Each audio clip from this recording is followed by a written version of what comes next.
Senhor presidente, senhoras e senhores senadores, estamos assistindo como um verdadeiro espetáculo midiático a repercussão do programa Mais Médicos, lançado pelo governo federal. Os nossos indicadores de saúde como país colocam-nos, em comparação com os demais países, em posições não compatíveis com o nosso atual estágio de crescimento econômico.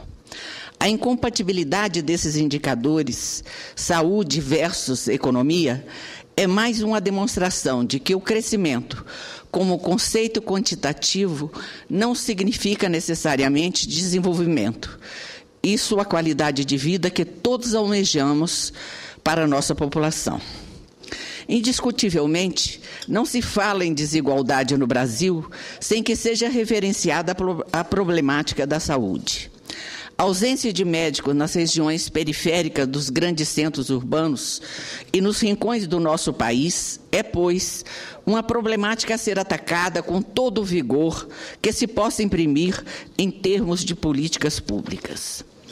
Exatamente por tratar-se de um problema tão grave, que penaliza tanto a nossa população, é que a saúde não pode ser tratada com medidas paliativas, imediatistas, não pode ser tratada como medidas sem levar em consideração um projeto de país e de políticas públicas de saúde, que, por serem justas e solidárias, devem trazer a marca da equidade, da justiça e da ética. Afinal, quando se fala em saúde, está se tratando do bem-estar do ser humano e, por extensão, de toda a sociedade. Com relação ao programa Mais Médicos, como parlamentares desta casa, temos a obrigação inarredável, diante da população brasileira, de analisá-lo em todas as suas facetas.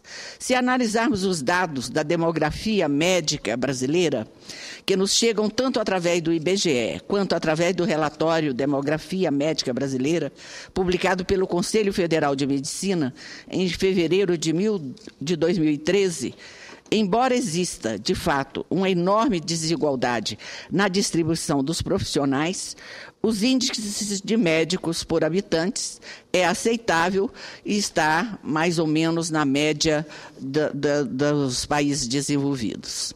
Nos últimos 42 anos, de 1970 a 2012, o Brasil passou de 59 mil médicos para cerca de 400 mil médicos, um crescimento de 558% contra um crescimento populacional de 102%. Em média, o país tem 2 profissionais por 100 mil habitantes, o que é um índice aceitável pela Organização Mundial de Saúde. Entretanto, as regiões norte, com 1 profissional, e nordeste, com 1,2 profissionais por 1 mil habitantes, estão abaixo da média nacional. A região sudeste tem uma relação médico por habitante 2 vezes maior que a do nordeste. Existe, sim, uma concentração de profissionais médicos no Brasil. Há um desequilíbrio na repartição geográfica e uma concentração que favorece o setor privado de saúde, que nos indica que convivemos tanto com as carências quanto com as altas densidades de médicos. A análise que fazemos do programa Mais Médicos é, em primeiro lugar, se ele constitui uma política pública de saúde de efeitos duradouros ou se é simplesmente uma medida para atender um momento eleitoral. Será que é possível fazer uma política pública baseada somente no número de médicos em determinadas regiões? Acredito que a falta de médicos não pode ser o único foco.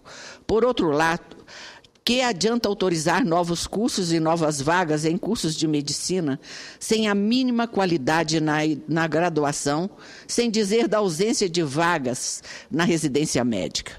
Entendo também que a importação de médicos, seja qual for o país, deveria passar por uma discussão no Conselho Nacional de Saúde, com as entidades representativas dos profissionais de saúde do país e com o Congresso Nacional. Mais uma vez nos vemos na contingência de aprovarmos a toque de caixa uma política de tão grande alcance para a sociedade brasileira. No caso dos médicos cubanos, especificamente, Enquanto eles não tiverem no Brasil as condições de trabalho iguais a todos os outros médicos, estaremos compactuando com a verdadeira forma de servidão, que mais do que desdouro para o servidor médico, é uma vergonha para o país como empregador. Afinal, somos ou não somos uma democracia em todas as nossas relações?